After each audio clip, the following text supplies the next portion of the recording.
un zone 2, du BPM, un footing, un lapin.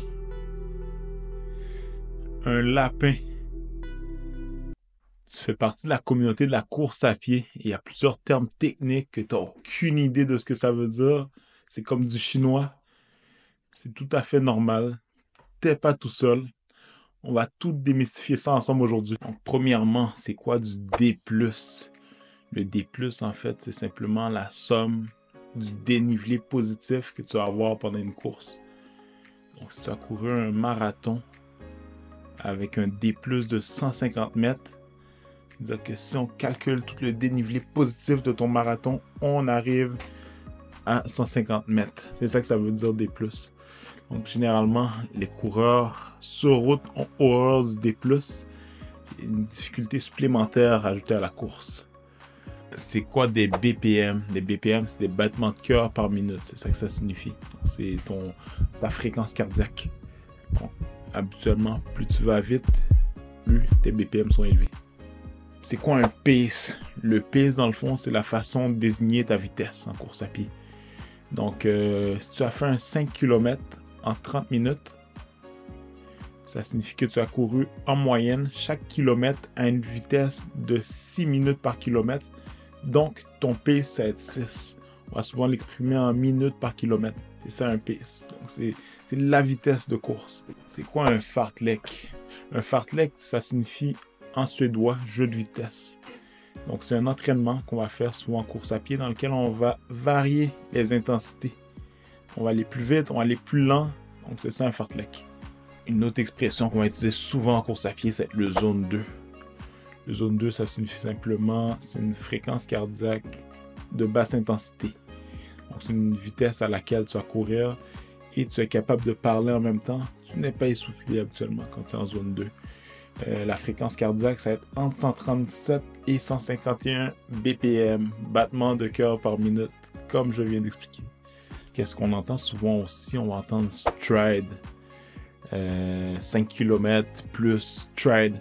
Des strides, dans le fond, c'est des courtes accélérations pendant ta course. C'est ça, des strides. On arrive à notre fameuse expression. Qu'est-ce qu'un lapin? Un lapin, c'est quelqu'un qui va avoir été désigné par l'organisation le jour de la course pour suivre une certaine allure, un certain pace. Il va y avoir plusieurs lapins. Donc, ça va avoir le lapin qui a un pace de 5 minutes par kilomètre. Alors, le lapin qui va avoir un pace de 5 minutes 30 par kilomètre. Et ainsi de suite. Il y a toutes sortes de lapins. Habituellement, on les reconnaît parce qu'ils portent des oreilles de lapin. C'est un petit peu pour ça qu'on les appelle lapins.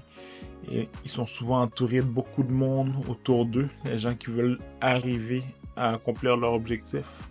D'un pace ou d'un temps sur une certaine distance. Un autre terme qui est beaucoup utilisé dans la communauté, vous l'avez peut-être déjà entendu si vous avez fait des courses, ça va être negative split.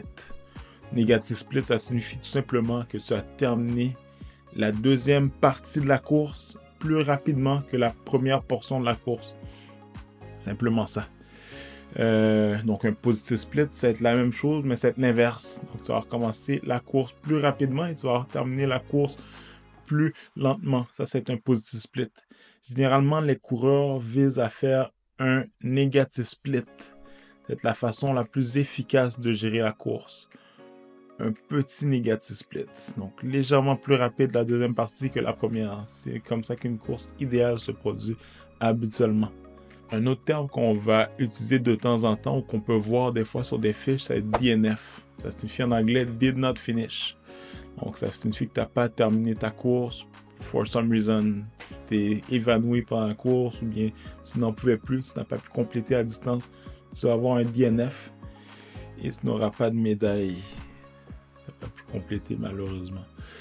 C'est une des craintes des coureurs, un DNF. On ne souhaite pas avoir un DNF.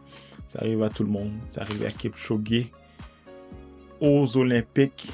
Pendant le marathon aux Olympiques à Paris, Eliud Kipchoge, le plus grand champion de marathon, a eu un DNF. Un terme beaucoup plus positif pour nous les coureurs, c'est PR ou PB, Personal Record. Ça signifie que tu as fait ton meilleur temps sur une certaine distance. C'est ça un PR. On souhaite tous avoir des PR. C'est ton objectif bien souvent quand tu commences une course. Un terme que tu vas avoir souvent dans un plan d'entraînement ou dans un podcast, ça va être endurance fondamentale. Ça signifie un peu la même chose que zone 2. C'est une allure de course lente que tu vas faire pour bâtir ta base aérobique. C'est pas mal ça. Donc un slow jog, une vitesse que tu es capable de parler en même temps que tu cours. Tu n'es pas vraiment essoufflé. Endurance fondamentale.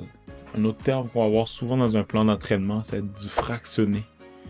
Donc du fractionné, c'est une séance de course en intervalle. Ça te fait souvent sur un track. Donc ça va être par exemple du fractionné 8 fois 800 mètres. Une autre terminologie qu'on va voir souvent dans un plan d'entraînement, c'est allure marathon, allure 5 km, allure 10 km. Donc si tu as un plan d'entraînement pour un marathon et on te parle d'allure marathon, c'est ton allure cible, donc ton pace, ta vitesse cible pour le marathon. Par exemple 30 minutes allure marathon, 30 minutes à l'allure, au pace auquel tu cours ton marathon. C'est la même chose pour un 5 km ou un 10 km. Par contre, si tu as un plan pour une course, par exemple, tu as un plan pour un demi-marathon et on te parle d'allure spécifique 5 km ou 10 km, naturellement, ce n'est pas une allure cible parce que ton but n'est pas de compléter un 5 km, un 10, ton but est de compléter un demi-marathon. Donc, c'est ton PB, ton personal record sur le 5 ou le 10 km que tu vas utiliser comme allure pour courir la séance qui t'a été donnée. C'est un peu ça la distinction dans le fond. Un terme que vous allez entendre cette fois-ci souvent dans les running clubs, c'est du trail, du ultra trail. Qu'est-ce que ça signifie du trail dans le fond? C'est de la course en sentier. C'est pas de la course sur route, c'est de la course en sentier, avec bien souvent avoir du dénivelé. Et quand on parle de ultra trail, dans le fond, c'est des courses en trail qui dépassent la distance d'un marathon. Donc, qui dépassent un 42 km. Ça, c'est des ultra trails. Voici les principaux termes qui vont être utilisés en course à pied. J'espère que ça va vous être utile. S'il y en a d'autres, laissez-les en commentaire. Sur ce, like et abonne-toi. Douceuse.